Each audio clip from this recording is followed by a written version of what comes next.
ডিব্ৰুগড়ৰ পৰা অহা মানুহজনী অকণমান মই চেষ্টা হৈ পৰিছোঁ আৰু আমাৰ মাজত যথেষ্ট দূৰৰ পৰা আমাৰ আজি স্পোক পাৰ্চন আছে আমাৰ আজি গোটেই অনুষ্ঠানটোৰ হোষ্টক আছে আমাৰ মাজত তো আপোনালোকৰ জয়াৰ চিনটো কেনেকুৱা হ'ব লাগিব এবাৰ দেখাই দিবনে লাজে পাইছোঁ মই ডিব্ৰুগড়ৰ মানে ধেমাজিৰ ওচৰৰ ডিব্ৰুগড় বুলি মই লাজে পাইছোঁ জয়াৰ চিন মোৰ অকলৰ মাত খাই আপোনালোকৰ সমান হ'ব জয়াৰ চিন আকৌ এবাৰ জয়াৰ চিন Yes, thank you.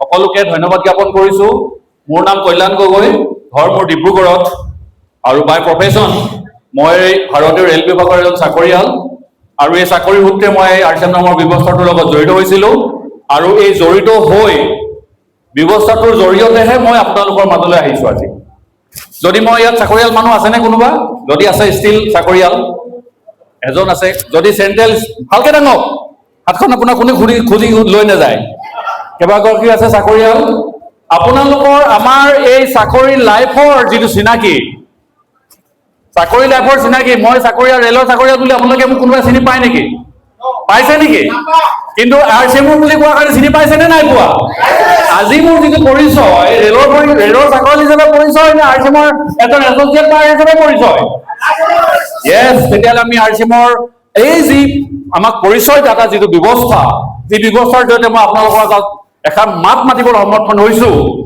আপোনালোকৰ মই নিজৰ পৰিচয় দিবলৈ সমৰ্থ হৈছো এই আৰচিএমৰ কাৰণে মই বিচাৰিম আপোনাৰ এই ঘৰটো ভাগিলেও ভাগি যাওক এনেকুৱা এটা থাপৰি বজাওক আৰচিএমৰ কাৰণে যে ঘৰ ভাগিলেও ভাগি যাওক পাৰিবনে য়েছ জোৰকৈ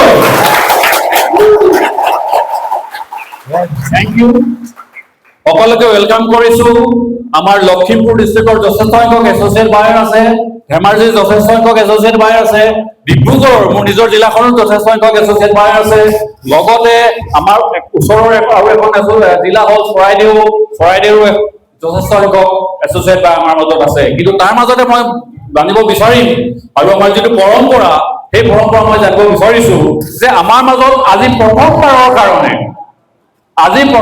কাৰণে এনেকুৱা যদি কোনোবা আছে যে প্ৰথমবাৰৰ কাৰণে আৰচিএমৰ মিটিং শুনিবলৈ আহিছে আমি তেওঁলোকক পৰিচয় হ'ব বিচাৰিছো তেওঁলোকৰ লগত হাত ডাঙক প্লিজ প্ৰথমবাৰৰ কাৰণে যে আহিছে থিয় হৈ দিলে আৰু বেছি বেটাৰ লাগিব থিয় হৈ দিয়ক যিমান আছে আপোনালোকক গ্ৰেণ্ড ৱেলকাম হ'ব আৰু যিসকল অতি পুৰণি এছ'চিয়েট বায়াৰ আমাৰ চিনিয়ৰ এছ'চিয়েট বায়াৰ মনত পেলাই দিব লাগিব নেকি কি কৰিব লাগিব মনত পেলাই দিব যদি নালাগে হাত চাপৰি বজাওক তেওঁলোকৰ কাৰণে য়েছ বহুত বহুত ধন্যবাদ সেইসকল ব্যক্তিক ৱেলকাম কৰিছো সেইসকল ব্যক্তিক ধন্যবাদ জনাইছো যিসকলে আজি প্ৰথমবাৰৰ কাৰণে ইয়াত মিটিং শুনিবৰ কাৰণে আৰচিএমৰ পৰিৱেশ পাবৰ কাৰণে যিসকলে অসংখ্য কষ্ট কৰি আপোনালোকক ধৰি পানি বাধ্য কৰি ইয়ালৈ আনিছে এই নতুনসকলে বজাওক অকল আজি প্ৰথমবাৰৰ কাৰণে যিসকল আহিছে তেওঁলোকে বজাওক আপোনালোকক যিসকলে বাধ্য কৰি ইয়ালৈ আনিছে ভাল লাগি আছে নে যিসকল নতুন বাইদেউ আপুনি নতুন নেকি বাইদেউ হয় কওকচোন ভাল লাগিছেনে পৰিৱেশটো হাত চাপৰি বজাৰ যোগ্য হয়নে এবাৰ বজাই দিয়ক আপুনি অকলে বজাই দিয়ক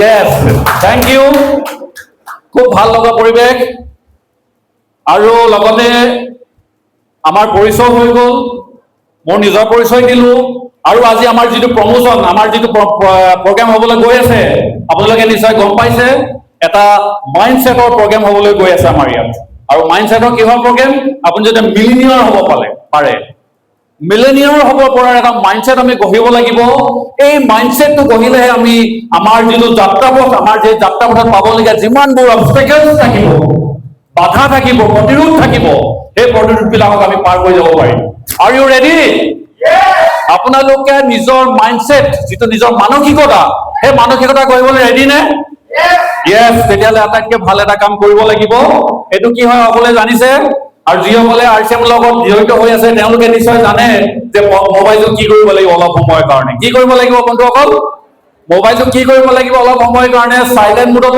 আনক যাতে আমাৰ মূল অনুষ্ঠানটো চলি থকা মুহূৰ্তত আপোনালোকৰ কাৰো মোবাইলেৰে নিজৰ লগতে আনকো যাতে মনটো ব্যাঘাত নজন্মায় সেইকাৰণে সকলোকে অনুৰোধ কৰিলো খুব ভাল অনুষ্ঠান হ'ব আমাৰ সিনিয়ৰ ছাৰ আছে আপোনালোকৰ মাজত অনুষ্ঠানটোৰ কাৰণে আপোনালোকে 100% নিজকে আজি উৎসৰ্গা কৰক 2 ঘণ্টাৰ কাৰণে কেই ঘণ্টাৰ কাৰণে বন্ধুসকল মাত্ৰ 2 ঘণ্টাৰ কাৰণে আৰু এই 2 ঘণ্টাৰ কাৰণে যে নিজকে উৎসৰ্গা কৰিব বন্ধুসকল কাৰ কাৰণে কৰিব কাৰ কাৰণে মহিলাসকলৰ পৰা মাত অহা নাই কাৰ কাৰণে কৰিব বাইদেউসকল যি 2 ঘণ্টা বা 2.5 ঘণ্টা যি নিজকে আজি দিব এই অনুষ্ঠানটোত, আজি এই ধুনীয়া অনুষ্ঠানটোৰ জেগাডোখৰ কাৰ কাৰণে? নিজৰ কাৰণে। নিজৰ কাৰণে মাত খাই অকণমান জোকে আহিব লাগিব, অকণমান জোকে আহিলে ভাল লাগিব। কওকচোন, কাৰ কাৰণে? জয়মতী দেশৰ মানুহ, আমি মূলাঘাটৰ দেশৰ মহিলা, কাৰ কাৰণে? কাৰ কাৰণে? ইয়েছ, নিজৰ কাৰণে। আপোনালোক আহিছে নিজৰ কাৰণে। আজি আপোনালোক যে ধৰি বান্ধি আছে, বাধ্যবাধকতা কৰি আনিছে, তেওঁলোকৰ ডেভেলপমেণ্টৰ কাৰণে আপুনি অহা নাই। কাৰ কাৰণে আহিছে? নিজৰ কাৰণে আহিছে। আপোনালোকৰ চিনিয়ৰৰ কাৰণে অহা নাই, আপোনালোকৰ আৰু ওপৰৰ চিনিয়ৰৰ কাৰণে অহা নাই, আপোনালোকৰ নিজৰ কাৰণে, লগতে আপোনালোকৰ আহিবলগীয়া নেক্সট প্ৰজন্মৰ ডেভেলপমেণ্টৰ কাৰণে আহিছে। ইয়েছ, হয় নে নহয়? নেক্সট প্ৰজন্মৰ ডেভেলপমেণ্টৰ কথা আছেনে নাই? আছে। আজি এই গোটেই কথাখিনি ইয়াত জানিব পাৰিব। ৰেডি আপোনালোক? ইয়েছ। আকৌ এবাৰ চাওঁনে? ৰেডি? ৰেডি আপোনালোক? ইয়েছ। নেক্সট যিটো আমাৰ অনুষ্ঠান হ'বলৈ যাব, এই মোৰ পাছত আমাৰ চিনিয়ৰ সকলোৰে পৰিচিত হীৰেন চন্দ্ৰ নাথ ছাৰ আহিব আপোনালোকৰ মাজলৈ। মই আপোনালোকৰ ৱেলকাম জনালো। নিৰ্দিষ্ট প্ৰত্যেকৰে নিৰ্দিষ্ট কাম থাকে, প্ৰত্যেকৰে নিৰ্দিষ্ট কাৰ্যসূচী থাকে। সেই নিৰ্দিষ্ট কাম, নিৰ্দিষ্ট কাৰ্যসূচী আপোনালোকে পেলাই থৈ আজি এই অনুষ্ঠানটোত আহিছে, তাৰ কাৰণে মই ধন্যবাদ জ্ঞাপন কৰিছো। যিসকলে অশেষ কষ্ট কৰি এই অনুষ্ঠানটোক আজি ৰূপ দিছে, তেওঁলোকৰো সেই প্ৰচেষ্টাক মই ধন্যবাদ জনাইছো। আৰু লগতে যিসকলে নিজক সলনি কৰিম বুলি প্ৰথমবাৰৰ কাৰণে আহিছে, নিজক সলনি কৰিম বুলি, নিজৰ সপোন পূৰণ কৰিম বুলি, সেই সকল ব্যক্তিক মই আটাইতকৈ বেছি ধন্যবাদ জ্ঞাপন কৰিছো। আৰু মই বিশেষ কথা নকৈ আমাৰ সকলোৰে চিনিয়ৰ মিষ্টাৰ হীৰেন চন্দ্ৰ নাথক মই ৱেলকাম কৰিছো, আৰু আপোনালোকৰ পৰা বিৰাট এটা ডাঙৰ হাত চাপৰি মই তেওঁলোকক ৱেলকাম কৰিব পাৰিছো। Thank you. জয় আৰ কে এম।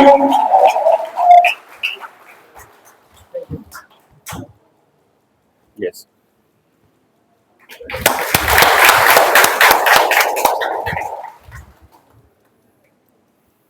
জয় আরসিএম। বহি নকলে ন?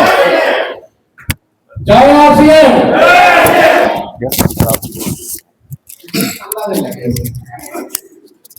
জয় আরসিএম। পিছফালে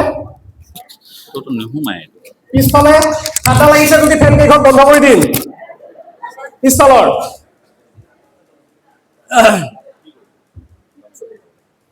দিয়ক। এটা সম্বৰ্ধনা অনুষ্ঠান ৰৈ গৈছিলে আমাৰ অঞ্জলি পঞ্চবাড়ীৰ চৰাইদেউৰ পৰা আহিছে, আৰু পঞ্চবাড়ীলৈ এখন প্ৰণাম জনাই আমাৰ ছাৰক সম্বৰ্ধনা জনাম বুলি ভাবিছে। আপোনালোকে অকণমান হাত চাপৰি বঢ়াই দিয়ক।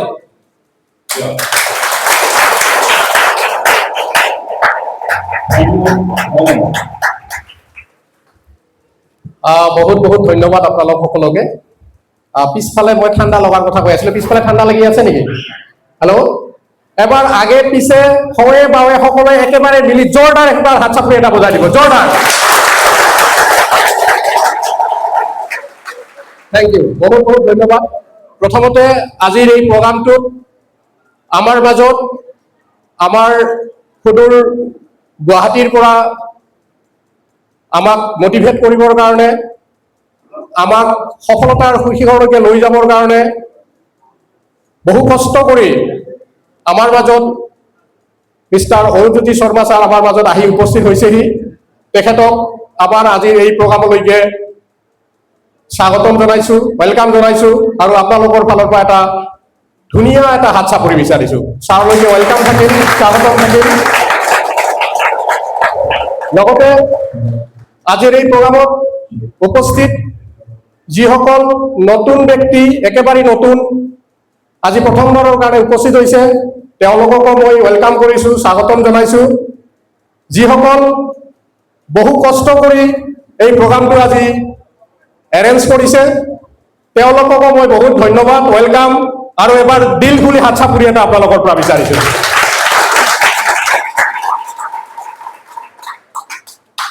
মোৰ নাম হ'ল হীৰেন নাথ, বঙাইগাঁও ডিষ্ট্ৰিক্টৰ এখন ভিতৰুৱা গাঁও বিদ্যাপুৰ, তাত মোৰ জন্ম, তাতে ডাঙৰ দীঘল হৈছো, স্কুলীয়া শিক্ষা তাতে হৈছে। বন্ধুত্বৰ খাতিৰত মই RCMত জইন কৰিছিলো। মই RCMক বুজি পোৱা নাছিলো, মোৰ এজন বন্ধু আছিলে, বন্ধুজনে মোক হয়তো বহুত বেছি ভাল পাইছিল। বহুত বেছি ভাল পোৱাৰ কাৰণে মোক RCMৰ কাৰণে বাৰ বাৰ কৈছিল, মই শুনা নাছিলো। কাৰণ কিয়?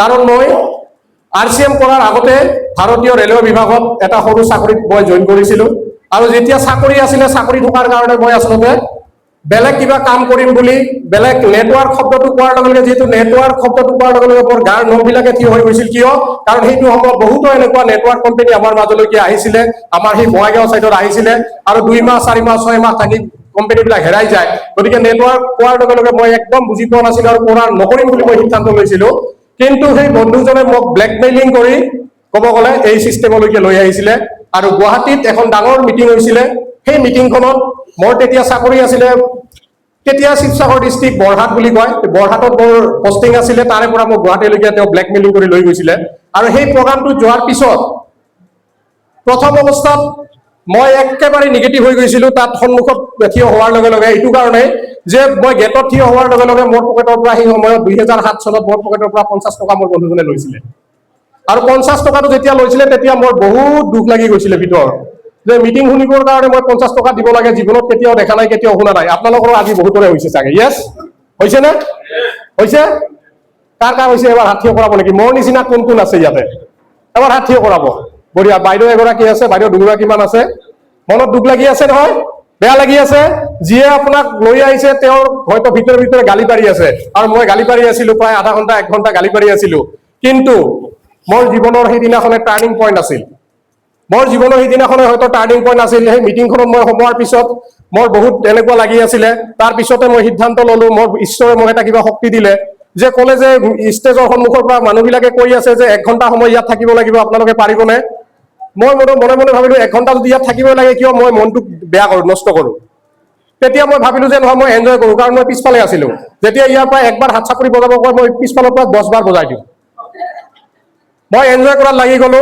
আৰু এনেকৈ থাকোঁতে থাকোঁতে পৰ্যায়ক্ৰমে যেতিয়া প্ৰগ্ৰামটো আগুৱাই গৈছিল তেতিয়া মঞ্চত কিছু ব্যক্তিক মাতিছিলে যিসকল ব্যক্তিৰ বোলে কিবা ৰয়েলটি বুলি কয় কিবা বোলে টেকনিকেল বুলি কয় তেনেকুৱা কিছু ব্যক্তিক মঞ্চলৈকে মাতি আনিছিলে আৰু যেতিয়া মঞ্চলৈকে এই মানুহখিনিক মাতি আনিছিলে তাৰে ভিতৰতে বহুতে 50,000 টকা মাহিলী উপাৰ্জন বহুতে 1 লাখ টকা উপাৰ্জন বহুতে 10,000 20,000 25,000 এনেকৈ কৈছিলে কিন্তু মোৰ মূৰত এইবিলাক একো সোমোৱা নাছিলে কিন্তু সেই সময়তে এজনী ছোৱালী মঞ্চলৈকে আহিছিলে সেই তেওঁলোকৰ ভিতৰৰে নাম তেতিয়া মোৰ নামটো এতিয়াও মনত আছে আৰু হয়তো মৃত্যুৰ আগমুহূৰ্তলৈকে মনত থাকিব মালবিকা ঘোষ বুলি লামডিং চাইডৰ এগৰাকী ছোৱালী আছিলে এজনী মাত্ৰ 19 বছৰ বয়স 19 বছৰ বয়সৰ ছোৱালীজনী যেতিয়া মঞ্চত আহি কৈছিলে তেওঁ হয়তো কোনোবা ৰয়েলটি এচিভাৰ বুলি কিবা ৰয়েলটি বুলি কয় আৰু তেওঁৰ মাহিলী উপাৰ্জন তেতিয়াৰ দিনত হায়াৰ ছেকেণ্ডাৰী পঢ়ি থকা ছোৱালীজনৰ মাহেকত উপাৰ্জন 25,000 টকা বুলি কৈছিল হেল্ল'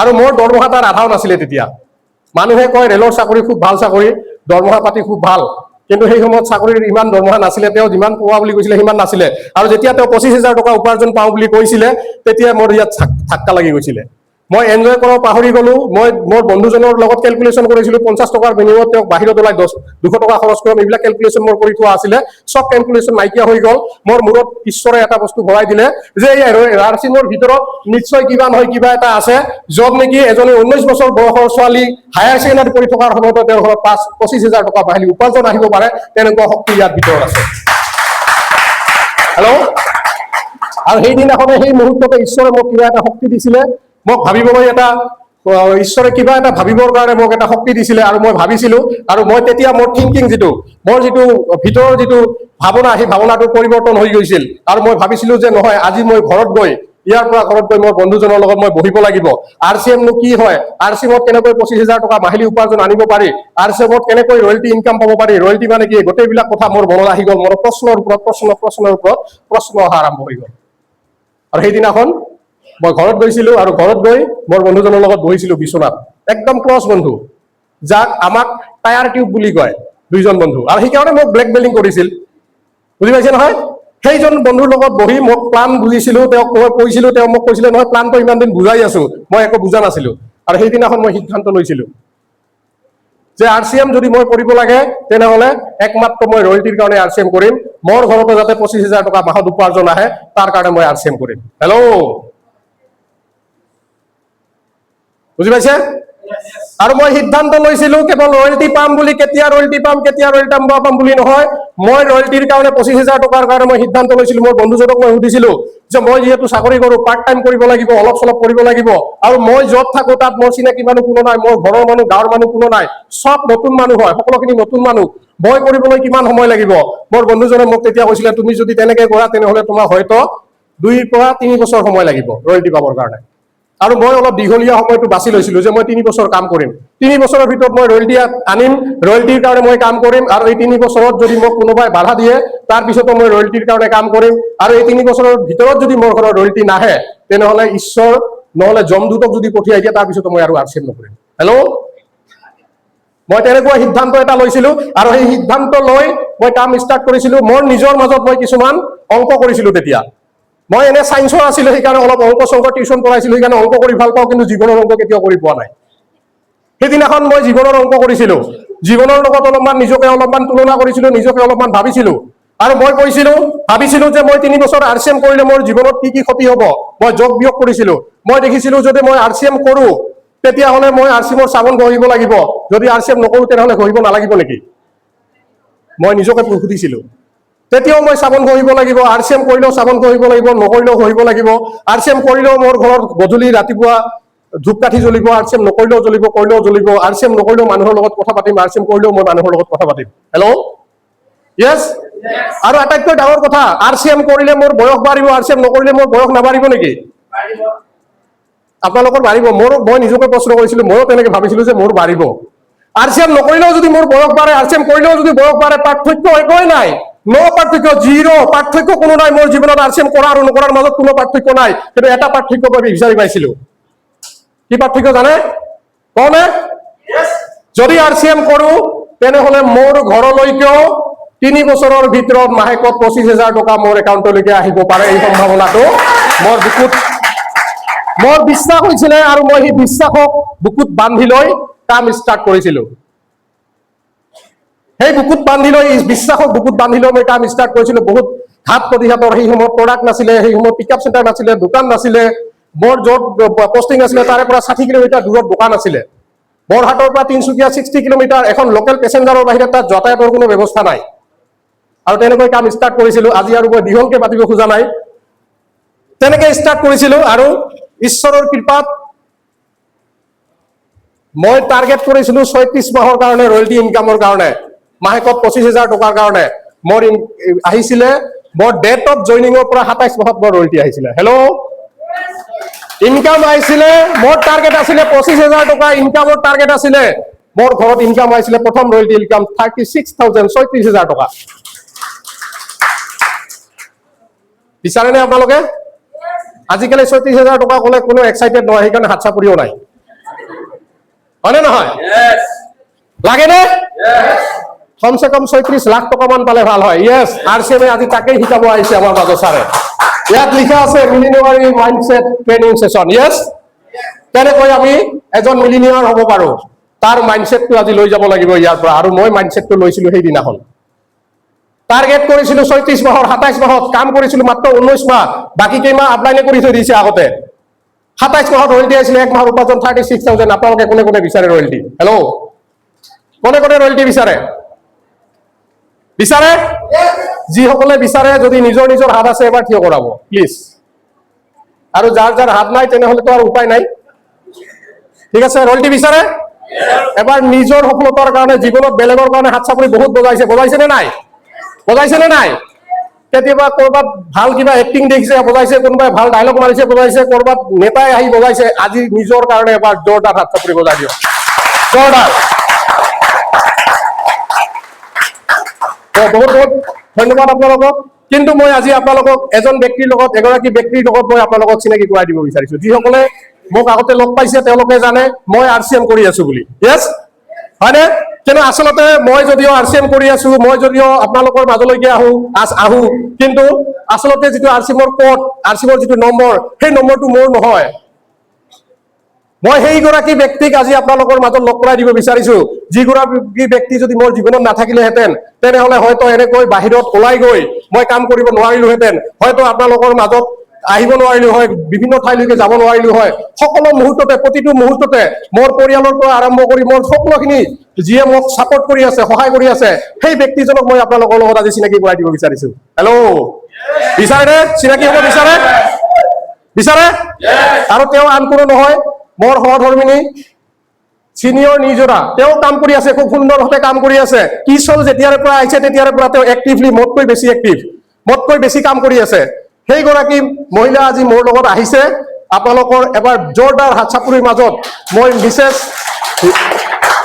নিৰ্জৰা, চিনিয়ৰ নিৰ্জৰা নন্দিতা ৰায় মেডামক মই মঞ্চলৈকে আমন্ত্ৰণ কৰিব বিচাৰিছো।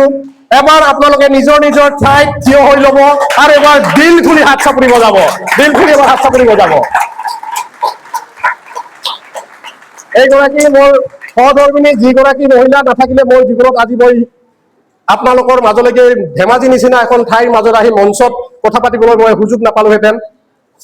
আগে পিছে হৈ মই ভিতৰে বাহিৰে মোক সহায় কৰা মহিলাগৰাকী হৈছে নন্দিতা ৰায়। বহুত বহুত ধন্যবাদ। আৰু মই মাইক্ৰফোনটো অকণমান সময়ৰ কাৰণে নন্দিতা বাইদেউলৈকে মই আগবঢ়াই দিম। আপোনালোক নিজৰ নিজৰ ঠাইত এবাৰ বহিব। আৰু মোৰ যিটো সন্মান আচলতে এইটো মোৰ সন্মান হ'ব নালাগে, যিহেতু বাইদেৱে যি চব কৰিছে বাইদেউৰ সন্মান, গতিকে মই এখন মোৰ এই গামোচাখনি বাইদেউক মই এবাৰ পিন্ধাব বিচাৰিছো।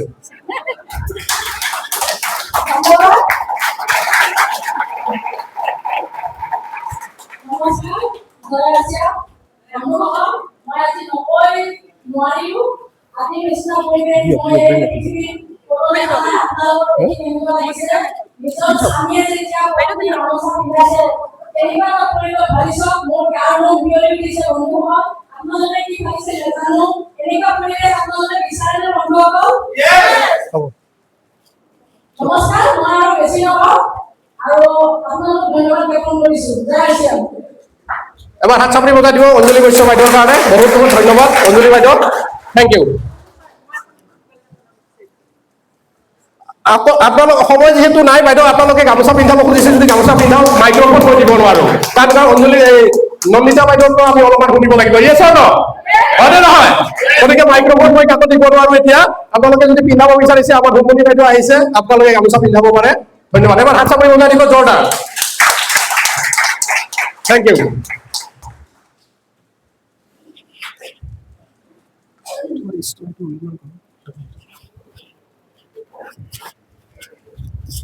নমস্কাৰ, জয় শ্ৰী ৰাম। মনত পাইছে আপোনালোকৰ ওচৰত? মোৰ নাম নন্দিতা, নামটো শুনিছে অলপ আগতে। আৰু মোৰ বৰপেটা ডিষ্ট্ৰিক্টত ঘৰ, মাৰ ঘৰ। আৰু মই বঙাইগাঁও বোৱাৰী, একেবাৰে সাধাৰণ এগৰাকী মই হাউচৱাইফ। আৰু যদি মই ক'ব যাওঁ মোৰ স্কুলীয়া শিক্ষা বহুতেই কম, মানে মই অকল ডিগ্ৰীলৈকে কৰিছো, মানে গ্ৰেজুৱেশ্যন কৰিছো। ইয়াতকে আৰু বেছি মোৰ পঢ়া শুনা নাই, একেবাৰে সাধাৰণ মই এগৰাকী গৃহিণী। আৰু আজি আইচিএম পোৱাৰ পিছত আপোনালোকৰ মাজত এনেকুৱা এটা সন্মান মই পাইছো। বহুত বহুত ধন্যবাদ আপোনালোকক ইমান সন্মান দিয়াৰ কাৰণে। কাৰণ এগৰাকী মই একেবাৰে সাধাৰণ হাউচৱাইফ, হয়নে নহয়? তো ধন্যবাদ এই চিষ্টেমক, এই ইমান ধুনীয়া এটা চিষ্টেম, RCM চিষ্টেম। আৰু RCM চিষ্টেমত মই যদি ক'ব যাওঁ, মোৰ জইনিংটো বহুত দিন আগতে হৈছিল, কিন্তু মই এক্টিভলি এই RCMক ভাল পাইছিলো 2018 চনৰ 5 নৱেম্বৰত। সেই 2018 চনৰ 5 নৱেম্বৰৰ দিনাৰ পৰা এতিয়ালৈকে, উঠাৰ পৰা একেবাৰে শোৱালৈকে মোৰ উশাহত সকলোতে RCM। আৰু মই আজি মোৰ এই কথাখিনি এইকাৰণে ক'ব খুজিছো যে যেতিয়া মই ছাৰৰ ঘৰলৈ মই বিয়া হৈ গৈছিলো আৰু এই বিবাহ সূত্ৰে মই RCMক পাইছিলো, তেতিয়া কিন্তু মই RCMক একচেপ্ট কৰা নাছিলো। কাৰণ মই যেতিয়া নতুনে নতুনে বিয়া হৈ গৈছিলো, এখন ঘৰ নতুন, এজন মানুহ নতুন, আৰু তেতিয়া ছাৰে অকল RCM কৰি ঘূৰি ফুৰে, মোক সময় নিদিয়ে, ঘৰখনৰ লগত মই চিনাকি নহওঁ, তেতিয়া বহুত এনেকুৱা বাধা বিঘিনি বহুত হৈছিল। হয়তো এতিয়া ক'ব লাগিলে বহুত ডাঙৰ এখন চেমিনাৰ হ'ব, মই এইখিনি কথা নকওঁ, কিন্তু এনেকুৱা বহুত সংঘাত হৈছিলে যাৰ কাৰণে মই ছাৰক একচেপ্ট কৰা নাছিলো। বহুত এনেকুৱা বহুত কাজিয়া হৈছিল আমাৰ মাজত, আৰু সেই কাজিয়াৰ পিছত মানে কি হয়, মই প্ৰডাক্টছখিনি ইউজ কৰিছিলো, কিন্তু RCM কৰক বুলি মই একদম দেহেকেহে বা মনে প্ৰাণে মই মানা নাছিলো কেতিয়াও। এনেকে আমাৰ দিন চলি গ'ল। তাৰপিছত আমাৰ দুটা ল'ৰাৰ জন্ম হ'ল, আৰু ইয়াৰ মাজতে এনেকুৱা বহুত কিছুমান ঘটনা ঘটিছিল, হয়তো মই আপোনালোকক আজি নজনাম, কিন্তু এনেকুৱা কিছুমান 2-3টা ঘটনা ঘটিছিল যাৰ কাৰণে মই একেবাৰে প্ৰণ লৈছিলো যে হয়, মই RCM কৰিম, মই RCMক একচেপ্ট কৰিম। কাৰণ যেতিয়া মোৰ জন্ম হৈছিল তেতিয়া কিন্তু মায়ে মোক একচেপ্ট কৰা নাছিল, কাৰণ আমি আছিলো 5জন, মোৰ মা দেউতাৰ মই 4 নম্বৰ সন্তান, তাকো মই ছোৱালী। কাৰণ মায়ে বিচৰা নাছিল যে আন এগৰাকী ছোৱালী হওক। তেতিয়া মোক মায়ে জন্মৰ পিছতে একদম মই কেঁচুৱা, মই গমেই নাপাওঁ, মায়ে বোলে মোক জন্মৰ পিছতে মাৰিছিল। আৰু মই নাজানো, কিন্তু সেই সময়ত যিখিনি উপস্থিত মানুহ আছিল তেওঁলোকে কৈছিল যে মায়ে মোক বিচৰা নাছিল। আৰু সেনেকে মই ডাঙৰ হলো, আৰু যেতিয়া মই এখন ঘৰত সোমাইছিলো তেতিয়া মোক শাহুৱে একচেপ্ট কৰা নাছিল, একদম একচেপ্ট কৰা নাছিল। ছাৰৰ লগত মই নাথাকো বুলি ওলাই আহিছিলো, কিন্তু ছাৰে মোক টানি টানি আৰু ঘৰত সোমাই লৈ গ'লে। এনেকে থাকিলো, থকাৰ পিছত মানে কি হয়, আজি হয়তো শাহুৱে শুনিলে হয়তো মনত কষ্ট পাব, কিন্তু তেখেতক কষ্টৰ কাৰণে নহয়, তেখেতৰ কাৰণে আজি মই এইখিনি স্থান। সেইকাৰণে মোৰ কাহিনীটো মই আপোনালোকক ক'ব খুজিছো, কাৰণ আপোনালোকৰো এনেকুৱা বহুত কাহিনী থাকিব পাৰে যাৰ কাৰণে হয়তো আপোনালোকে এনেকুৱা এখন মঞ্চত আহিব পাৰে। যে শাহুৰ মই একেবাৰে পচন্দ নাছিলো, মই যি নকৰো কিয়, মই ভাল কৰিলেও শাহুৱে মোক বেয়া পাইছিল, বেয়া কৰিলেতো বেয়াই, খালেও বেয়া পাইছিল, নাখালেও বেয়া পাইছিল। খালে মই বেছিকে খাওঁ, নাখালে কিয় নাখায়, নাকান্দিলেও হাঁহি থাকিলেও বেয়া পায়, কান্দিলেও কান্দি কান্দি একদম কলহ ভৰাইছে বুলি কৈছিল। ঘৰত মা দেউতাক ফোন কৰে, ঘৰৰ ওচৰত মোৰ যিখিনি ঘৰৰ মানুহ আছিলে তেওঁলোকক মাতি মানে এখন মিটিং পাতিছিলে। তেতিয়া মোৰ উপায় নাই, ছাৰ চাকৰিত থাকে, ছাৰে তেতিয়া মোক, আজিকালি বহুত হাজবেণ্ড দেখিছো মানুহজনীক ছাপোৰ্ট কৰে, তেতিয়া মোক ছাপোৰ্ট কৰা নাছিল ছাৰে। ছাৰে এটাই কথা কৈছিল, ধৈৰ্য ধৰা, অকল ধৈৰ্য ধৰা, ভাল দিন আহিব। আৰু ছাৰে মোক এটাই কথা কয় যে মিঠা আমকহে মানুহে শিলগুটি দলিয়াই, টেঙা আমক নহয়, যে তুমি ধৈৰ্য ধৰা। এইটো কথাৰ বাদে ছাৰে মোক কেতিয়াও একো কোৱা নাছিল। মই তেতিয়া অকলে কান্দো, অকলে বুজো, এনেকুৱা আছিল। এদিন কি হ'ল, মই নিজে মাছ আনিছিলো, মাছ ঘৰত, তেতিয়া শাহুৱে মোক মাছ খোৱাৰ কাৰণে বহুত কিবা কিবি হ'ল, ঘৰত বহুত ডাঙৰ ঘটনা হ'ল এনেকুৱা। আৰু সেইদিনাখনৰ পৰাই মাছ অকল মাছ নহয়, গাখীৰৰ কাৰণেও ঘৰত কাজিয়া হয়। তেতিয়া মই কি কৰিছিলো, নহয়, আচলতে ছাৰে মোক কথাবিলাক কৈ থাকে যে আমাৰ RCM অলপমান কৰিব লাগে, তুমিও মোক সহায় কৰিব লাগে, একচেপ্ট কৰিব লাগে, তেতিয়াহে আমাৰ ঘৰত অলপমান উপাৰ্জন আহিব। মই সেই কথাখিনি তেতিয়া বুজা নাছিলো কিন্তু। আৰু যেতিয়া এনেকুৱা ধৰণৰ আমাৰ ঘৰত কাজিয়া হৈছিল, এই সৰু সৰু কথালৈকে, এইবিলাক কথা ক'ব নাপায় একচুৱেলি, কিন্তু আজি মই কৈছো। আৰু তেতিয়া মই ভাবিছিলো, হয়, ছাৰে কোৱা কথাখিনি সঁচাই, যে আমাৰ ঘৰত যদি অলপ পইচা বেছিকে আহিলহেঁতেন, তেনেহলে আজি এনেকুৱা কাজিয়া এখনৰ সৃষ্টি নহলহেঁতেন। কাৰণ আমাৰ ঘৰত 1 পোৱা বা আধা কিলো মাছ অহাৰ পৰিৱৰ্তে আমাৰ ঘৰত যদি আমি 5 কিলো মাছ আনি খুৱাব পাৰিলোহেঁতেন, তেতিয়াহ'লেতো আমাৰ ঘৰত এনেকুৱা কাজিয়াৰ সৃষ্টি নহলেহেঁতেন। তেতিয়া ছাৰে মোক সেইখিনি কথা সেইদিনাখন বুজাইছিল, যে আমাৰ ঘৰত 1 লিটাৰ নহয়, যে 5 লিটাৰ, তাতকে বহুত বেছি গাখীৰ আমাৰ ঘৰত আহক, সেইকাৰণে আমি কাম কৰিব লাগে। আৰু সেই দিনাখনৰ পৰাই যে আমাৰ ঘৰত অকল মাছ, গাখীৰ, খোৱা খাদ্যৰ যাতে উভৈনদী হওক, যাতে আমাৰ ঘৰৰ কোনো এজন মানুহে এই কথা উপলব্ধি কৰিব নোৱাৰে, সেইকাৰণে RCM আৰম্ভ কৰিছিলো। আৰু তাৰ পিছতেই মোৰ সৰু অলপমান জমা ধন আছিল মোৰ, সেইখিনিৰে মই অলপমান প্ৰডাক্ট আনি ঘৰত ৰাখিলো। তাৰপিছত আমাৰ আপলাইন একজনক মই মাতিলো আমাৰ ঘৰত, সেই ডিছপ্লে ৱাল অপেনিং মই কৰিলো। সেইদিনাখনৰ পৰা মই আৰু উভতি চোৱা নাই, আৰু ডিছপ্লে ৱাল কৰিলো। তাৰপিছত মই এখন আমাৰ মাজত PQC আহিলে, মানে 2018 চনৰ কথা, যেতিয়া PQC আহিলে তেতিয়া মই ছাৰক কৈছিলো যে মই এই ট্ৰেইনিংটো কৰিম আৰু সেই ট্ৰেইনিংটো কৰাৰ পিছত মোৰ জীৱনৰ এটা টাৰ্নিং পইণ্ট হৈছিল সেই ট্ৰেইনিংটোৰ পৰা যে মই এতিয়াৰ পৰা মই শিকিব লাগিব কাৰণ মই যদি কিবা ঘৰখনৰ কাৰণে কৰিব লাগে তেতিয়াহলে মই শিকিব লাগিব আৰু সেইদিনাখনৰ পৰা ষ্টাৰ্ট কৰিলো শিকাৰ মই PQC ট্ৰেইনিং কৰিলো কি চল আপোনালোকে জানে কি চল ব্ৰেণ্ডৰ PQC ট্ৰেইনিং কৰিলো তাৰ পিছত উড়ান আহিলে মই উড়ান কৰিলো আৰু মই এখন KSL ললো কি চল আউটলেট যত মহিলাসকলৰ প্ৰডাক্ট বহুত বেছি থাকে কি চলৰ আউটলেট লিপষ্টিক নেপকিনছ লণ্ড্ৰী এই সকলোবিলাক প্ৰডাক্টছৰ মই এখন KSL লৈছিলো আৰু ছাৰৰ লগত বহুত কাজিয়া কৰিছিলো যুঁজিছিলো কাৰণ ছাৰে মোক কৰিব দিয়া নাছিল KSO কৰিব দিয়া নাছিল যে এইবিলাক কোম্পানী এনে কিবা কিবি কৰে কাৰণ ছাৰে সেইটো জ্ঞানটো নাছিল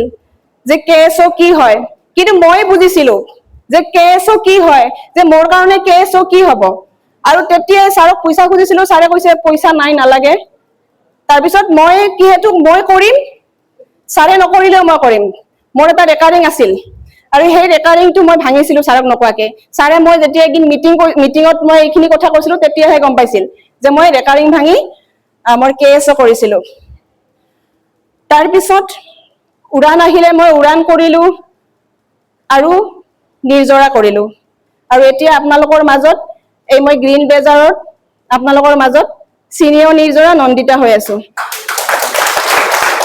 তো মই আজি আপোনালোকৰ মাজত এইখিনি কথাই ক'ব খোজো আপোনালোকৰ বহুত এনেকুৱা সমস্যা থাকিব পাৰে সৰু সৰু সমস্যা থাকিব পাৰে আৰু এই সমস্যাবিলাকক আপোনালোকে কেতিয়াও সমস্যা বুলি নাভাবিব আৰু এই সমস্যাবিলাকে আপোনালোকক সাকসেছ লৈ যাব পাৰে যিহেতু আজি মই মোৰ এই সৰু সেইদিনাখনৰ যদি হেনেকুৱা এটা ঘটনা নঘটিলেহেঁতেন হয়তো মই RCMক বুজি নাপালো হয় বা মই ছাৰক আজি ইমানখিনিলৈকে যাবৰ কাৰণে মই হয়তো হেল্প কৰিব নোৱাৰিলো হয় কাৰণ বহুত ৰাতি ছাৰে ৰাতি 2টা বজাত 3টা বজাত আহে মই গেট খোলাৰ লগে লগে ছাৰৰ লগত কাজিয়া কৰিছিলো কিন্তু এটা বস্তু মই দেখিছিলো মই ইমান ছাৰক গালি পাৰো ছাৰে এটা শব্দ নকৈছিল কাৰণ সেই বস্তুটো অকল RCMত পাই বুলি এতিয়াহে মই গম পাইছো নহলে সেই যদি ছাৰে RCMত নাথাকিলেহেঁতেন তো সেইদিনাখন মোৰ পিঠি ফালি হয় সেইকাৰণে কৈছো আপোনালোকক যে আপোনালোকৰ যদি হাজবেণ্ড RCMত আছে আপোনালোকৰ হাজবেণ্ড বিলাকেও যদি কাম কৰি কৰি ৰাতিলৈকে যায় তেতিয়াহলে আপোনালোকে বুজিব এইখিনি কথা মই এই কাৰণে ক'লো দেই বেয়া নাপাব তো বহুত দেৰি হৈছে ইতিমধ্যে আমাৰ মাজত ছাৰ আহি পাইছে মই আৰু বহুত বেছি কথা নকম কাৰণ কথা ক'বলৈ পালেতো ভালে লাগে নিজৰ কাহিনী ক'লে হয় নে নহয় তো মই এই কাৰণে আপোনালোকৰ মাজত ক'ব খুজিছো যে আপোনালোকেও আপোনালোকৰ যিখিনি দুৰ্বলতা আছে সেইখিনিক লওক আৰু আপোনালোকে এই RCM সিস্টেমক আদৰি লওক আৰু মোৰ নিচিনাকে কি চলৰ পৰা আপোনালোকে উড়ান ট্ৰেইনিং কৰক নিৰ্জৰালৈ আহক আৰু বহুত দূৰ আগুৱাই যাওক বহুত বহুত ধন্যবাদ মোৰ কথাখিনি শুনাৰ বাবে জয় RCM আৰু মই মাইক্ৰফোন ছাৰলৈ আগবঢ়াইছো